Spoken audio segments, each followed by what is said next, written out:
Je suis Julia Turane, je suis adjointe à la maire de Strasbourg en charge de l'éducation et de l'enfance, également conseillère régionale suite aux dernières élections. Pierre Garzon, maire de Villejuif et conseiller départemental du Val-de-Marne, élu au second tour 2020 en succession à la droite. Gladys Grelot, donc je suis conseillère à la région Bretagne dans la majorité. On est quatre élus communistes, on a un groupe. Je suis en charge de la politique de la ville et moi c'est mon premier mandat. Je m'appelle Olivier Sarabérouz, je suis maire de Noisy-le-Sec depuis 2020. J'étais auparavant pendant 6 ans président du groupe Rouge et Verte la Gauche Ensemble dans l'opposition. Alors je m'appelle Sophia Boutry, j'ai 33 ans et je suis conseillère municipale à Saint-Denis et conseillère territoriale à Plaine Commune depuis 2020 dans le département de la Seine-Saint-Denis. Je m'appelle Jean-Pierre Cornevin, je suis conseiller municipal à Saint-André-les-Vergers, une commune de 15 000 habitants, et je suis aussi conseiller communautaire à Troyes-Champagne Métropole.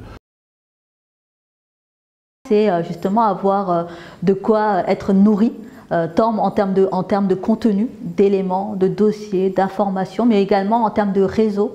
Parce qu'il me semble important de donner à voir que ce qui peut se faire à un endroit donné n'est pas juste lié à des circonstances particulières, mais que c'est vraiment une volonté politique et une ambition politique qui s'expriment. Je pense que plus que jamais, la situation sociale dans le pays, les enjeux de société auxquels nous sommes confrontés, évidemment, supposent l'intelligence collective et la construction de réponses innovantes, adaptées. Oui, donc peut-être d'abord de pouvoir se rencontrer, d'échanger sur les réalités locales qu'on a au quotidien et sur lesquelles on nous sollicite en tant qu'élus.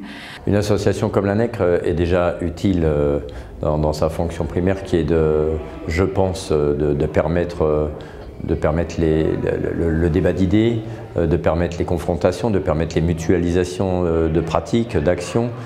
Le premier point, c'est celui d'être un espace relais d'information, de lien entre les élus pour un échange de savoir-faire et de bonnes pratiques. Deuxième point, un espace de formation, à la fois pour les élus communistes, mais aussi citoyens, parce que la NECR, c'est les élus communistes et républicains. Et enfin, un dernier point, celui d'être un pôle politique d'influence, parce que nous sommes plus de 4900 élus sur tout le territoire français. Il faut un panier commun.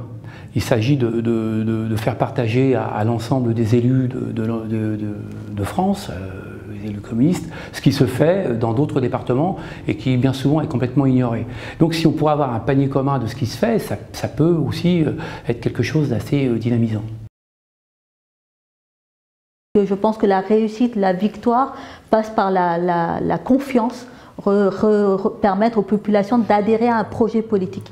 Le sujet pour nous, c'est de retrouver une capacité créative, et la capacité créative, elle ne vient pas isolément, elle vient parce qu'on discute, on se dispute, on débat les idées, on les construit et qu'on donne du sens commun à ce que l'on fait. On a gagné aux dernières élections des communes, celle de Morlaix, celle de Quimper, celle de Saint-Brieuc, dans des majorités de gauche. Que ce soit dans ma ville ou dans d'autres villes ou dans d'autres collectivités, que nous puissions porter ce que nous portons de progressistes, de novateurs. Et c'est grâce à cette mutualisation d'idées que nous pourrons, je pense, y parvenir.